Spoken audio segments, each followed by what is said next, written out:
वाहिगुरू जी का खालसा वाहिगुरू जी की फतेह।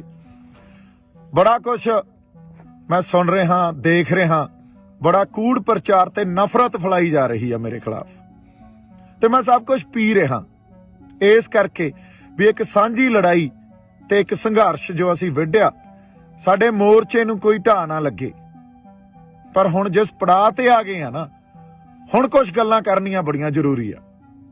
पहली गल तां इह 26 तरीक तो पहलां जिहड़ी रात सी, उस रात नूं साडे नौजवानां ने ते होर बई कई बंदियां ने स्टेज ते जाके आपदा रोस प्रगट किया। किसान आगूआं कोले इह गल कही भी तुसीं सानूं इत्थे 26 तरीक दा दिल्ली अंदर परेड करन वास्ते सद्दा दित्ता सी। बार-बार स्टेजां तो बड़ियां वड्डियां गल्लां, बड़े वड्डे ऐलान कीते सी, ते हुण जदों असीं इत्थे आ गए आ लास्ट मोमेंट ते तुसीं ओह रूट जो सरकार ने फाइनल किया उत्थे सानूं लिजाण नूं जां उत्थे जाण नूं कह रहे हो।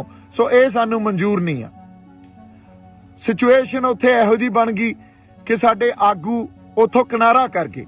उदों बाद उत्थों होर भी बंदे आए, वो भी किनारा कर गए। फिर मैनू सुनेहा भेजिया निहंग सिंह जथेबंदियां दे जिहड़े साडे बाबा जी सी, उन्होंने कहा भी सिचुएशन इत्थे गर्मा गर्मी हो गई है ते आओ। जदों मैं स्टेज ते पहुंचिया उदों सारी संगत नूं मैं जाके गल्लां समझाइयां और आगूआं दे साडे किसान आगूआं दे हक च गल्लां कीतियां भी ये साडे बजुर्ग आ, उन्हां ते बहुत वड्डा प्रैशर आ, सानूं समझना पऊगा, साझा फैसला लेना पऊगा। उदे रात दी मेरी स्पीच देख लो, यही गल होई भी साझा फैसला लो, संगत दे समझ दे हिसाब नाल फैसला लो। जिहड़ा संगत दे समझ नाल फैसला लिया जाऊगा वो गलत नहीं हो सकदा, क्योंकि संगत दे करके ही मोर्चा, संगत दे करके ही असीं इत्थे खड़े आ। पर उस दिन आगूआं दी गल इह समझ च नहीं आई। उन्हां ने मार्च अगले दिन जदों कढिया, जिहड़ा रूट दिल्ली पुलिस ने ते किसान आगूआं ने फाइनल कीता सी, उस रूट ते 3000 बंदे भी नहीं सी, ते संगत आप मुहारी ਸਿੰਘੂ ਬਾਰਡਰ ਤੋਂ ਵੀ, गाजियाबाद ਬਾਰਡਰ ਤੋਂ ਵੀ, ਟਿਕਰੀ ਬਾਰਡਰ ਤੋਂ ਵੀ ਤੇ ਰਾਜਸਥਾਨ ਵਾਲੇ ਪਾਸਿਓਂ ਵੀ ਲਾਲ ਕਿਲੇ ਨੂੰ ਤੁਰ ਪਈ। ਹੁਣ ਇੱਥੇ ਕਿਸੇ ਦੀ ਅਗਵਾਈ 'ਚ ਨਹੀਂ, ਆਪ ਮਹਾਰੀ ਇੱਕ ਵਹਿਣ ਜਿਹੜਾ ਲਾਲ ਕਿਲੇ ਵੱਲ ਨੂੰ ਵਹਿ ਗਿਆ ਤੇ ਉਧਰ ਨੂੰ ਤੁਰ ਪਏ। ਲਾਲ ਕਿਲੇ ਜਾ ਕੇ ਜਦੋਂ ਗੇਟ ਟੁੱਟਿਆ ਉਦੋਂ ਬਾਅਦ ਮੈਂ ਪਹੁੰਚਿਆ ਉੱਥੇ, ਉਦੋਂ ਤੱਕ ਅੰਦਰ ਹਜ਼ਾਰਾਂ ਲੋਕ ਸਾਡੇ ਤੇ ਮੇਰੇ ਖਿਆਲ 'ਚ ਕੋਈ ਸੈਂਕੜੇ ਟਰੈਕਟਰ ਉਦੋਂ ਤੱਕ ਉਸ ਪੂਰੀ ਸੜਕ ਤੇ, ਲਾਲ ਕਿਲੇ ਵਾਲੀ ਸੜਕ ਤੇ ਦਾਖਲ ਹੋ ਚੁੱਕੇ ਸੀ। ਲਾਲ ਕਿਲੇ ਦੇ ਅੰਦਰ ਹਜ਼ਾਰਾਂ ਲੋਕ ਦਾਖਲ ਹੋ ਚੁੱਕੇ ਸੀ। ਮੈਂ ਉਸ ਪੂਰੀ ਸੜਕ ਤੇ ਭੱਜ ਕੇ ਗਿਆ। ਅੰਦਰ ਜਾ ਕੇ ਜਦੋਂ ਦੇਖਿਆ ਉੱਥੇ ਸਾਡਾ ਕੋਈ ਕਿਸਾਨ ਆਗੂ ਨਹੀਂ, ਕੋਈ ਹੋਰ ਇਹੋ ਜਿਹਾ ਬੰਦਾ ਨਹੀਂ ਜਿਨ੍ਹਾਂ ਨੇ ਬੜੀਆਂ ਗਰਮ ਗੱਲਾਂ ਸਟੇਜਾਂ ਤੋਂ ਤੇ ਹੋਰ ਲਾਈਵ ਹੋ ਕੇ ਕੀਤੀਆਂ ਵੀ ਅਸੀਂ ਤਾਂ ਦਿੱਲੀ ਦੇ ਅੰਦਰ, ਦਿੱਲੀ ਦੀ ਜਿਹੜਾ ਧੌਣ ਤੇ ਗੋਡਾ ਰੱਖਾਂਗੇ, ਬੜਾ ਕੁਝ ਕਿਹਾ ਗਿਆ। ਪਰ ਉੱਥੇ ਮੌਕੇ ਤੇ ਕੋਈ ਨਹੀਂ। ਜਦੋਂ ਕੋਈ ਨਹੀਂ ਤਾਂ ਇੱਕ ਕੱਲਾ ਮੈਂ, ਸੰਗਤ ਨੇ ਜਦੋਂ ਦੇਖਿਆ ਤੇ ਮੈਨੂੰ ਖਿੱਚ ਕੇ ਉੱਤੇ ਲੈ ਗਏ ਵੀ ਬਾਈ ਉੱਤੇ ਸਾਡੇ ਬੰਦੇ ਆ ਤੇ ਚਲੋ ਚੱਲ ਗਏ। ਹੁਣ ਉੱਤੇ ਇੱਕ ਖਾਲੀ ਜਿਹੜੀ ਝੰਡਾ ਲਾਉਣ ਵਾਲੀ, ਉਹ ਆਪਣਾ ਡੰਡਾ ਹੁੰਦਾ, ਇੱਕ ਪੋਸਟ ਹੁੰਦੀ ਆ, ਫਲੈਗ ਪੋਸਟ ਕਹਿੰਦੇ ਆ ਉਹਨੂੰ, ਉਹ ਖਾਲੀ ਪਈ ਸੀ। ਉਹਦੇ ਤੇ ਇੱਕ ਕਿਸਾਨੀ ਦਾ ਤੇ ਇੱਕ ਨਿਸ਼ਾਨ ਸਾਹਿਬ, ਇਹ ਦਰਜ ਕਰਾਉਣ ਵਾਸਤੇ ਵੀ ਸਾਡਾ ਰੋਸ ਆ, ਅਸੀਂ ਆਪਦੇ ਹੱਕ ਲੈਣ ਆਏ ਆ। ਤੇ ਉੱਥੇ ਦੋ ਝੰਡੇ ਲਾਏ ਗਏ ਤੇ ਪਿੱਛੇ ਸਾਡਾ ਜਿਹੜਾ ਨੈਸ਼ਨਲ ਫਲੈਗ ਆ ਉਹ ਲੱਗਿਆ ਹੋਇਆ ਸੀ। ਇਹ ਗੱਲ ਜਦੋਂ ਅਸੀਂ ਸਮਝਦੇ ਆ, ਅੱਛਾ ਕਿਸੇ ਦੇ ਮਨ 'ਚ ਕੋਈ ਡਰ ਨਹੀਂ, ਕੋਈ ਭੈ ਨਹੀਂ। ਕਿਉਂ? ਕਿਉਂਕਿ ਕਿਸੇ ਨੇ ਕੋਈ ਗੱਲ ਗਲਤ ਤਾਂ ਕੀਤੀ ਨਹੀਂ, ਨਾ ਉੱਥੇ ਕੋਈ ਹਿੰਸਾ ਕੀਤੀ, ਨਾ ਕਿਸੇ ਪਬਲਿਕ ਪ੍ਰਾਪਰਟੀ ਨੂੰ ਅਸੀਂ ਡਿਸਟਰੋਏ ਕੀਤਾ ਜਾਂ ਉਹਨਾਂ ਨੂੰ ਨੁਕਸਾਨ ਪਹੁੰਚਾਇਆ, ਨਾ ਕਿਸੇ ਬੰਦੇ ਨੂੰ ਅਸੀਂ ਮਾਰਿਆ ਕੁੱਟਿਆ, ਨਾ ਸਾਡੇ ਬੰਦੇ ਤੇ ਕੋਈ ਇਹੋ ਜੀ ਗੱਲ ਹੋਈ ਵੀ ਕੋਈ ਫੱਟੜ ਹੋ ਗਿਆ ਹੋਵੇ ਜਾਂ ਸਾਡੇ ਬੰਦੇ ਤੇ ਕੋਈ ਕਿਸੇ ਨੇ ਡੰਡੇ ਚਲਾਏ। ਹੁਣ ਬੜਾ ਜਾਬਤੇ 'ਚ ਰਹਿ ਕੇ ਅਸੀਂ ਸਾਰੀਆਂ ਗੱਲਾਂ ਕੀਤੀਆਂ। ਕੋਈ ਭੈ ਨਹੀਂ, ਜਾਹੋ ਜਲਾਲ ਵੀ ਦੇਖੋ ਅਸੀਂ ਆਪਦਾ ਰੋਸ, ਆਪਦੇ ਹੱਕ ਲੈਣ ਆਏ ਆ ਤੇ ਸਰਕਾਰ ਨੂੰ ਦਿਖਾ ਰਹੇ ਆ ਵੀ ਅੱਜ ਸਾਡੇ ਹੱਕ ਸਾਨੂੰ ਦਿੱਤੇ ਜਾਣ। ਇਹਨਾਂ ਗੱਲਾਂ ਤੇ ਗੌਰ ਕੀਤਾ ਜਾਵੇ, ਕਿਉਂਕਿ ਪਿਛਲੇ 6 ਮਹੀਨਿਆਂ ਤੋਂ ਜਿਸ ਤਰ੍ਹਾਂ ਦਾ ਜੋ ਸਰਕਾਰ ਨੇ ਆਪਦਾ ਰਵੱਈਆ ਸਾਡੇ ਤਰਫ ਦਿਖਾਇਆ ਉਹ ਬਹੁਤ ਹੀ ਆਪਾਂ ਕਹਿ ਲਈਏ ਵੀ ਚੰਗਾ ਨਹੀਂ ਆ। ਉਹ ਤਾਂ ਸਾਡੀ ਬਾਰ-ਬਾਰ ਬੇਇੱਜ਼ਤੀ ਕਰਦੇ ਰਹੇ। ਹੁਣ ਉੱਥੇ ਦੋ ਝੰਡੇ ਲਾਏ ਗਏ। ਝੰਡਾ ਲਾਉਣ ਤੋਂ ਬਾਅਦ ਨਿਸ਼ਾਨ ਸਾਹਿਬ ਤੇ ਕਿਸਾਨੀ ਦਾ ਝੰਡਾ ਤੇ ਪਿੱਛੇ ਸਾਡਾ ਨੈਸ਼ਨਲ ਫਲੈਗ ਲੱਗਿਆ।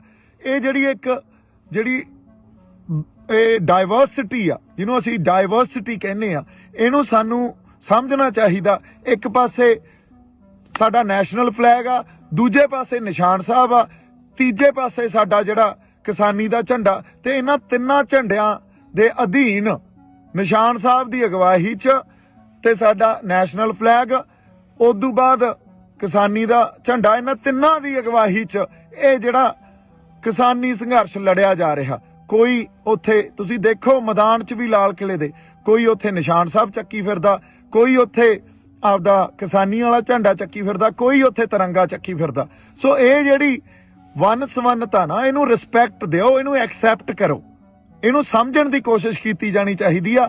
ਤੇ ਜੇ ਤੁਸੀਂ ਕਹੋ ਵੀ ਇਹ ਗੱਲ ਕਰਕੇ ਮੈਂ ਗਦਾਰ ਹੋ ਗਿਆ, ਤਾਂ ਫਿਰ ਉੱਥੇ ਜਿਹੜੇ 3-5 ਲੱਖ ਬੰਦੇ ਬੈਠੇ ਸੀ ਉਹ ਵੀ ਗਦਾਰ ਹੋ ਗਏ, ਫਿਰ ਤਾਂ ਸਾਰੇ ਹੀ ਗਦਾਰ ਹੋ ਗਏ। ਇਹ ਗੱਲਾਂ ਨੂੰ ਤੁਸੀਂ ਇੱਕ ਬੰਦੇ ਤੇ ਥੋਪ ਦੋਗੇ ਤੇ ਉਸ ਬੰਦੇ ਨੂੰ ਤੁਸੀਂ ਗਦਾਰੀ ਦਾ ਸਰਟੀਫਿਕੇਟ ਵੰਡ ਦੋਗੇ। ਮੈਨੂੰ ਲੱਗਦਾ ਤੁਹਾਨੂੰ ਸ਼ਰਮ ਆਉਣੀ ਚਾਹੀਦੀ ਹੈ ਇਹੋ ਜਿਹੀਆਂ ਗੱਲਾਂ ਕਰਦੇ ਹੋਏ। ਜੇ ਕਿਤੇ ਸਾਡੀ ਕਿਸਾਨ ਲੀਡਰਸ਼ਿਪ ਜਾਂ ਹਰ ਬੰਦਾ ਉੱਤੇ ਸਟੈਂਡ ਲੈ ਜਾਂਦਾ, ਖੜ ਜਾਂਦਾ, ਕਹਿੰਦਾ ਦੇਖੋ ਸਾਡੇ ਕਿਸਾਨਾਂ ਨੇ ਕੀ ਕਰ ਦਿਖਾਇਆ, ਤੇ ਜੇ ਇਹਨਾਂ ਕਿਸਾਨਾਂ ਦੇ ਹੱਕ ਨਾ ਦਿਓਗੇ ਇਹ ਕਿਸਾਨ ਕੁਝ ਵੀ ਕਰ ਸਕਦੇ ਆ, ਕਿੱਡਾ ਵੱਡਾ ਪ੍ਰੈਸ਼ਰ ਪੈਣਾ ਸੀ ਸਰਕਾਰ ਤੇ। ਪਰ ਨਹੀਂ, ਸਾਡੇ ਬੰਦਿਆਂ ਨੇ ਤਾਂ ਮੈਨੂੰ ਗਦਾਰੀ ਦਾ ਸਰਟੀਫਿਕੇਟ ਵੰਡਤਾ। ਹੁਣ ਤੁਸੀਂ ਇਹ ਗੱਲਾਂ ਨੂੰ ਜਦੋਂ ਸਮਝਦੇ ਹੀ ਨਹੀਂ ਹੋ, ਫਿਰ ਤੁਸੀਂ ਕਹਿ ਰਹੇ ਹੋ ਵੀ ਅਸੀਂ ਇੱਕ ਆ। ਕਿਹੜਾ ਇੱਕ ਆ? ਉਦੋਂ ਦਾ ਮੈਂ ਉਹਦੇ ਰਾਤ ਨੂੰ ਵੀ ਜਿਹੜੀ ਸਪੀਚ ਦਿੱਤੀ, ਲਾਈਵ ਸੈਸ਼ਨ ਵੀ ਕੀਤਾ, ਉਹਦੇ 'ਚ ਵੀ ਇਹੀ ਗੱਲ ਕੀਤੀ ਵੀ ਸਾਂਝੇ ਫੈਸਲੇ ਲਓ ਤੇ ਏਕਾ ਰੱਖੋ। ਸਾਂਝਾ ਫੈਸਲਾ ਲਓਗੇ, ਸੰਗਤ ਦੀ ਸਮਝ ਦੇ ਹਿਸਾਬ ਨਾਲ ਫੈਸਲਾ ਲਓਗੇ, ਉਹ ਫੈਸਲਾ ਠੀਕ ਹੀ ਠੀਕ ਆ। ਪਰ ਇਹ ਗੱਲ ਕਦੇ ਨਹੀਂ ਵਿਚਾਰੀ ਗਈ। ਉਲਟਾ ਜਦੋਂ ਸੰਗਤ ਆਪ ਮੁਹਾਰੀ ਹੋ ਕੇ ਤੁਰ ਪਈ ਤਾਂ ਉਸ ਵੇਲੇ ਇੱਕ ਬੰਦੇ ਨੂੰ ਲੱਭ ਕੇ ਉਹਨੂੰ ਕਸੂਰਵਾਰ ਠਹਿਰਾ ਕੇ ਆ ਕੇ ਇਹਨੇ ਕਿਸਾਨੀ ਸੰਘਰਸ਼ ਨੂੰ ਢਾਹ ਲਾਇਆ। ਬਈ ਕਿਹੜਾ ਢਾਹ ਲਾਇਆ ਦੱਸੋ? 26 ਤਰੀਕ ਤੋਂ ਬਾਅਦ ਜਦੋਂ ਸੰਗਤ ਫੈਸਲਾ ਕਰਕੇ ਆਈ ਹੋਵੇ ਵੀ ਅਸੀਂ ਦਿੱਲੀ ਦੇ ਅੰਦਰ ਜਾ ਕੇ ਰੋਸ ਮਾਰਚ ਕਰਨਾ, ਕਿਉਂਕਿ ਉਹ ਫੈਸਲਾ ਤੁਸੀਂ ਉਹ ਦਿੱਤਾ ਸੀ ਤੇ ਬਾਅਦ 'ਚ ਤੁਸੀਂ ਬਦਲ ਗਏ। ਸੰਗਤ ਨੇ ਤਾਂ ਆਪਦਾ ਫੈਸਲਾ ਉਹਦੇ ਤੇ ਕਰ ਲਿਆ ਸੀ ਵੀ ਹਾਂ ਅਸੀਂ ਦਿੱਲੀ ਦੇ ਅੰਦਰ ਜਾ ਕੇ ਰੋਸ ਮਾਰਚ ਕਰਨਾ, ਤੇ ਉੱਥੇ ਲੱਖਾਂ ਲੋਕ ਕਿਸੇ ਇੱਕ ਬੰਦੇ ਦੇ ਕਹਿਣੇ 'ਚ ਨਹੀਂ ਹੋ ਸਕਦੇ। ਜੇ ਕਿ ਲੱਖਾਂ ਲੋਕ ਮੇਰੇ ਕਹਿਣੇ 'ਚ ਮੈਂ ਭੜਕਾਤੇ, ਫਿਰ ਤੁਹਾਡੇ ਕਾਹਦੇ, ਤੁਸੀਂ ਕਾਹਦੇ ਲੀਡਰ ਰਹਿ ਗਏ? ਫਿਰ ਤਾਂ ਸਾਰਾ ਕੈਡਰ ਹੀ ਮੇਰਾ। ਕਿਹੋ ਜਿਹੀਆਂ ਤੁਸੀਂ ਇੱਕ ਦਿਨ ਪਹਿਲਾਂ ਇਹ ਕਹਿੰਦੇ ਹੋ ਵੀ ਦੀਪ ਸਿੱਧੂ ਦੀ ਕੋਈ ਕੰਟਰੀਬਿਊਸ਼ਨ ਨਹੀਂ ਆ, ਦੂਜੇ ਦਿਨ ਇਹ ਕਹਿੰਦੇ ਹੋ ਦੀਪ ਸਿੱਧੂ ਮਗਰ ਲਾ ਕੇ ਲੈ ਗਿਆ ਬੰਦਿਆਂ ਨੂੰ। ਮੈਨੂੰ ਸਮਝ ਨਹੀਂ ਆਉਂਦੀ ਤੁਸੀਂ ਗੱਲਾਂ ਕੀ ਕਰ ਰਹੇ ਹੋ। ਹਜੇ ਤੱਕ ਤੁਹਾਨੂੰ ਏਕੇ ਦੀ ਸਮਝ ਨਹੀਂ ਆਈ, ਹਜੇ ਤੱਕ ਤੁਸੀਂ ਇੱਕ ਦੂਜੇ ਦੀਆਂ ਲੱਤਾਂ ਖਿੱਚਦੇ ਹੋ, ਹਜੇ ਤੱਕ ਤੁਸੀਂ ਤੌਹਮਤਾਂ ਲਾਈ ਜਾਂਦੇ ਹੋ।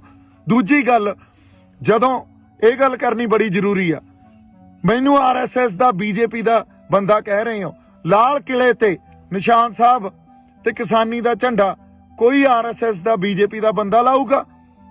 ਇਹਨੂੰ ਸੋਚ ਕੇ ਤਾਂ ਦੇਖੋ, ਕੋਈ ਤਾਂ ਇਹਦੇ ਪਿੱਛੇ ਲੌਜਿਕ ਹੋਵੇ। ਅੱਛਾ, ਅਗਲੀ ਗੱਲ, ਕੋਈ ਕਾਂਗਰਸ ਦਾ ਬੰਦਾ ਲਾਊਗਾ? ਕੋਈ ਉਹ ਬੰਦਾ ਲਾਊਗਾ ਜਿਹਨੇ ਕੱਲ ਨੂੰ ਚੋਣਾਂ ਲੜਨੀਆਂ?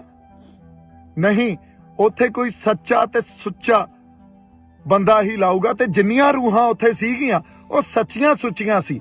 ਤੁਸੀਂ ਇੱਕ ਬੰਦੇ ਨੂੰ ਗਦਾਰ ਕਹਿ ਕੇ, ਤੇ ਉਹ ਵੀ ਸਾਰੇ ਗਦਾਰ ਹੀ ਹੋਏ ਫਿਰ ਤਾਂ ਜਿਹੜੇ ਉੱਥੇ ਗਏ ਸੀ। ਕਿੱਡੀ ਵੱਡੀ ਤੁਸੀਂ ਇਹ ਜਿਹੜੀ ਆਪਾਂ ਕਹਿ ਲਈਏ ਵੀ ਤੁਹਾਡੀ ਬਦਨੀਤੀ ਸਾਹਮਣੇ ਆ ਰਹੀ ਹੈ ਇਸ ਗੱਲ ਤੋਂ। ਕਿੱਡੀ ਤੁਹਾਡੇ ਅੰਦਰ ਦਰਦ ਹੀ ਨਹੀਂ ਆ ਕਿਸੇ ਗੱਲ ਲਈ।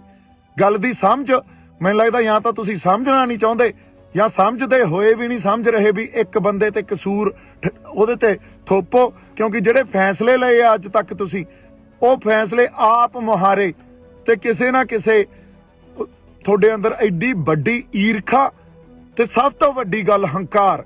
ਇੰਨੇ ਹੰਕਾਰੇ ਫਿਰਦੇ ਹੋ ਵੀ ਕਿਸੇ ਦੀ ਗੱਲ ਹੀ ਨਹੀਂ ਸੁਣਦੇ। ਜੋ ਫੈਸਲਾ ਅਸੀਂ ਕਰਤਾ ਉਹੀ ਮੰਨਣਾ ਪਊਗਾ। ਆਹ ਭਾਸ਼ਾ ਤੁਹਾਡੀ। ਹੁਣ ਤੁਸੀਂ ਦੇਖੋ, ਇਹ ਭਾਸ਼ਾ ਨਾਲ, ਇਹ ਤਾਂ ਸਰਕਾਰ ਦੀ ਭਾਸ਼ਾ ਹੁੰਦੀ ਆ, ਫਿਰ ਤੁਹਾਡੇ ਤੇ ਸਰਕਾਰ 'ਚ ਤਾਂ ਕੋਈ ਫਰਕ ਹੀ ਨਹੀਂ ਰਹਿ ਗਿਆ। ਇਹੀ ਗੱਲਾਂ ਸਰਕਾਰ ਕਰਦੀ ਆ, ਇਹੀ ਤੁਸੀਂ ਕਰੀ ਜਾਂਦੇ ਹੋ। ਜੇ ਐਂ ਚੱਲਦਾ ਰਿਹਾ ਤਾਂ ਕੋਈ ਵੀ ਨੌਜਵਾਨ ਬੰਦਾ ਕੱਲ ਨੂੰ ਉੱਠ ਕੇ ਆਪਦੇ ਲੋਕਾਂ ਲਈ ਜਜ਼ਬਾਤਾਂ ਦੇ ਆਧਾਰ ਤੇ ਨਹੀਂ ਲੜੂਗਾ।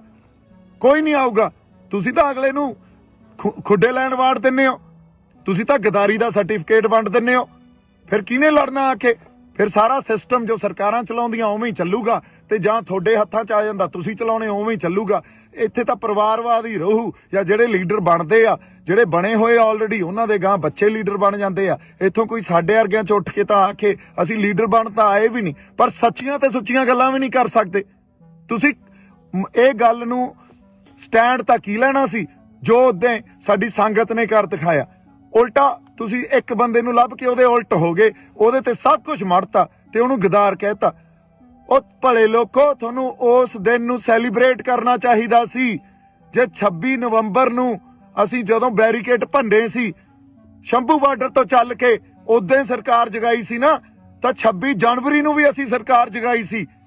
ਅੰਨੀ ਤੇ ਬੋਲੀਆਂ ਸਰਕਾਰਾਂ ਨੂੰ ਤੇ ਉਹ ਸਾਰੀਆਂ ਨੈਸ਼ਨਲ ਜਿਹੜੀਆਂ ਸਾਡੀਆਂ ਪੋਲੀਟੀਕਲ ਪਾਰਟੀ ਆ ਜਾਂ ਪੋਲੀਟੀਕਲ ਕਲਾਸ ਸਾਰੀ ਜਿਹੜੀ ਬੈਠੀ ਆ, ਉਹਨਾਂ ਦੇ ਅੱਖਾਂ ਤੇ ਕੰਨ ਖੋਲੇ ਸੀ ਅਸੀਂ ਉੱਤੇ। ਤੁਹਾਨੂੰ ਇਹਨਾਂ ਗੱਲਾਂ ਦੀ ਸਮਝ ਹੀ ਨਹੀਂ ਆ। ਤੁਹਾਨੂੰ ਸਟੈਂਡ ਲੈਣਾ ਚਾਹੀਦਾ ਸੀ। ਦੀਪ ਸਿੱਧੂ ਨੇ ਕਿਸੇ ਮੋਰਚੇ ਨੂੰ ਢਾਹ ਨਹੀਂ ਲਾਈ ਆ। ਦੀਪ ਸਿੱਧੂ ਕਦੇ ਵੀ, ਹੁਣ ਵੀ ਸਿੰਘੂ ਦੇ ਕੋਲੇ ਹੀ ਖੜੇ ਆ, ਹਜੇ ਵੀ ਨਹੀਂ ਭੱਜੇ। ਤੁਸੀਂ ਇੱਕ ਹੋਰ ਗੱਲ ਕੀਤੀ ਕਿ ਦੀਪ ਸਿੱਧੂ ਮੋਟਰਸਾਈਕਲ ਲੈ ਕੇ ਭੱਜ ਗਿਆ। ਮੈਂ ਟਰੈਕਟਰ ਤੇ ਬੈਠ ਕੇ ਉੱਥੋਂ ਲਾਈਵ ਕੀਤਾ। ਉਦੋਂ ਬਾਅਦ ਕੁਝ ਬੰਦੇ ਜਿਹੜੇ ਯੂਨੀਅਨ ਦੇ ਬੰਦੇ ਸੀ, ਫਿਰ ਕਿਸਾਨ ਯੂਨੀਅਨ ਦੇ, ਉਹਨਾਂ ਨੇ ਆ ਕੇ ਇਹ ਕਿਹਾ ਵੀ ਇਸ ਬੰਦੇ ਨੇ ਸਾਰੀ ਹਿੰਸਾ ਕੀਤੀ ਆ। ਕਿਹੜੀ ਹਿੰਸਾ ਕੀਤੀ ਆ? ਕੋਈ ਬੰਦਾ ਮਰਿਆ, ਕੋਈ ਫੱਟੜ ਹੋਇਆ? ਲਾਲ ਕਿਲੇ 'ਚ ਅਸੀਂ ਕਿਸੇ ਪ੍ਰਾਪਰਟੀ ਨੂੰ ਨੁਕਸਾਨ ਪਹੁੰਚਾਇਆ? ਜਾਂ ਕਿਸੇ ਉੱਥੇ ਜਿਹੜੇ ਸਾਡੀ ਪੁਲਿਸ ਸੀ, ਜਿਹੜੀ ਦਿੱਲੀ ਪੁਲਿਸ ਸੀ, ਉਹਨੂੰ ਨੁਕਸਾਨ ਪਹੁੰਚਾਇਆ? ਉਲਟਾ ਪੁਲਿਸ ਦੇ ਨਾਲ ਲੱਗ ਕੇ ਜਦੋਂ ਝੰਡੇ ਉੱਤੇ ਵਿਰੋਧ ਅਸੀਂ ਕਰਨ ਲਈ ਲਾਤੇ, ਉਹ ਪੁਲਿਸ ਦੇ ਨਾਲ, ਉਹ ਪੁਲਿਸ ਵਾਲੇ ਸਾਨੂੰ ਆ ਕੇ ਕਹਿੰਦੇ ਯਾਰ ਤੁਹਾਡੇ ਵਰਗੇ ਬੰਦੇ ਨਹੀਂ ਦੇਖੇ, ਕਿਸੇ ਨੇ ਕੁਛ ਨੁਕਸਾਨ ਨਹੀਂ ਪਹੁੰਚਾਇਆ। ਤੇ ਪੁਲਿਸ ਨੇ ਨਾਲ ਲੱਗ ਕੇ ਇਹ ਕਿਹਾ ਵੀ ਚਲੋ ਠੀਕ ਆ, ਤੁਸੀਂ ਜੋ ਕਰਨਾ ਕਰ ਲਓ, ਤੇ ਉਦੋਂ ਬਾਅਦ ਪਲੀਜ਼ ਇੱਥੋਂ ਚਲੇ ਜਾਇਓ। ਹੁਣ ਅਗਲੀ ਗੱਲ, ਮੋਟਰਸਾਈਕਲ ਲੈ ਕੇ ਭੱਜਿਆ। ਉਹ ਜਦੋਂ ਮੈਂ ਲਾਈਵ ਕੀਤਾ ਟਰੈਕਟਰ ਤੇ ਬਹਿ ਕੇ, ਕੁਝ ਬੰਦੇ ਕਿਸੇ ਖਾਸ ਕਿਸਾਨ ਯੂਨੀਅਨ ਦੇ ਜਿਹੜੇ ਸੀਗੇ, ਉਹਨਾਂ ਨੇ ਇਹ ਗੱਲ ਕਹੀ ਵੀ ਇਸ ਬੰਦੇ ਨੇ ਹਿੰਸਾ। ਕਿਹੜੀ ਹਿੰਸਾ ਭੜਕਾਈ ਆ?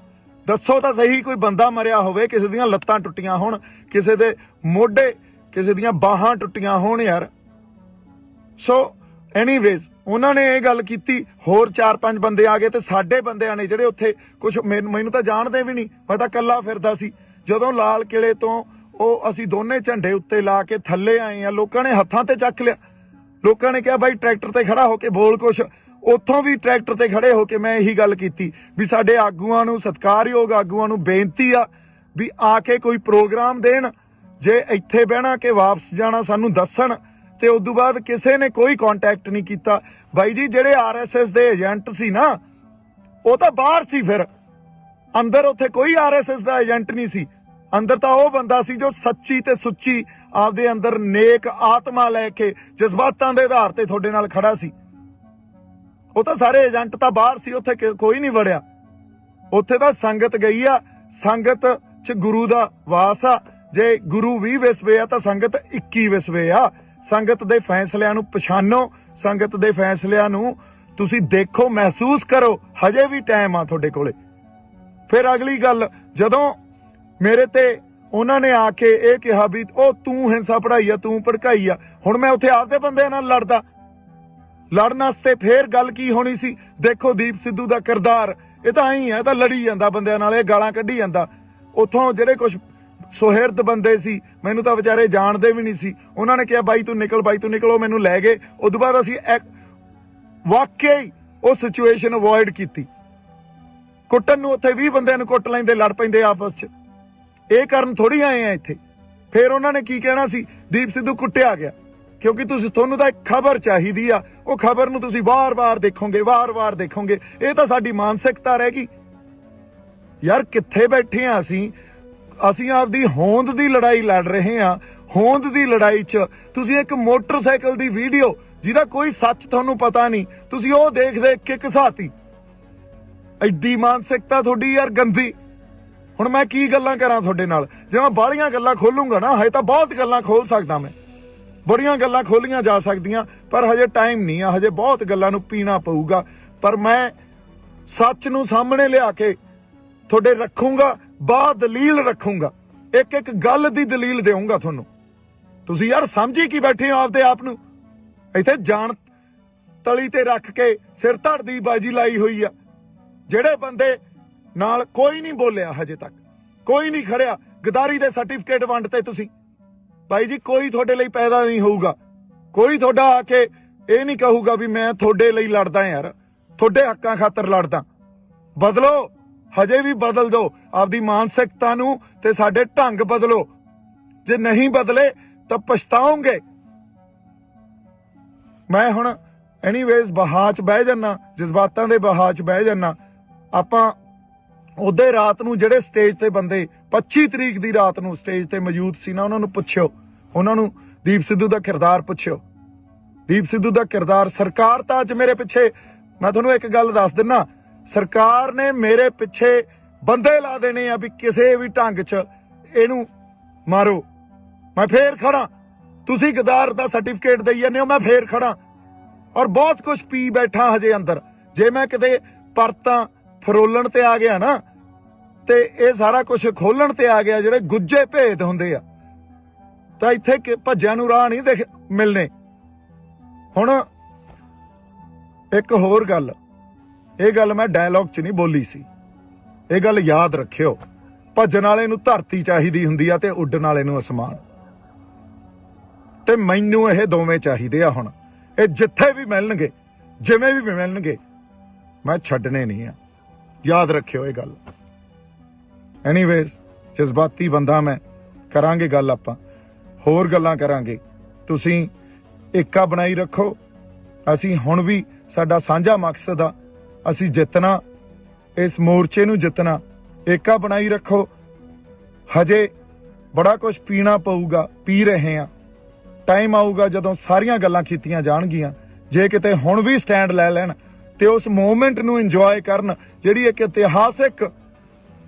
ਇਤਿਹਾਸਿਕ ਪਲ ਸੀ ਉਹ, ਜਦੋਂ ਸਾਡੇ ਉੱਥੇ ਦੋ ਨਿਸ਼ਾਨ ਸਾਹਿਬ ਤੇ ਕਿਸਾਨੀ ਦਾ ਝੰਡਾ ਅਸੀਂ ਲਾ ਕੇ ਸਰਕਾਰ ਤੱਕ ਆਪਦੀ ਆਵਾਜ਼ ਸਿੰਬੋਲਿਕਲੀ ਇਹ ਗੱਲ ਦੱਸੀ ਸੀ ਵੀ ਸਾਡੇ ਰੋਸ ਨੂੰ ਤੁਸੀਂ ਦੇਖੋ, ਮਹਿਸੂਸ ਕਰੋ, ਅਸੀਂ ਆਪਦੇ ਹੱਕ ਲੈਣ ਆਏ ਆ। ਆਪਦੀ ਹੋਂਦ ਦੀ ਲੜਾਈ ਲੜੀ ਜਾਂਦੇ ਆ। ਲੱਤਾਂ ਨਾ ਖਿੱਚੋ, ਤੌਮਤਾਂ ਨਾ ਲਾਓ। ਬਹੁਤ ਸਾਰਾ ਪਿਆਰ ਤੇ ਸਤਿਕਾਰ। ਜਿਉਂਦੇ ਵਸਦੇ ਰਹੋ। ਵਾਹਿਗੁਰੂ ਜੀ ਕਾ ਖਾਲਸਾ, ਵਾਹਿਗੁਰੂ ਜੀ ਕੀ ਫਤਿਹ।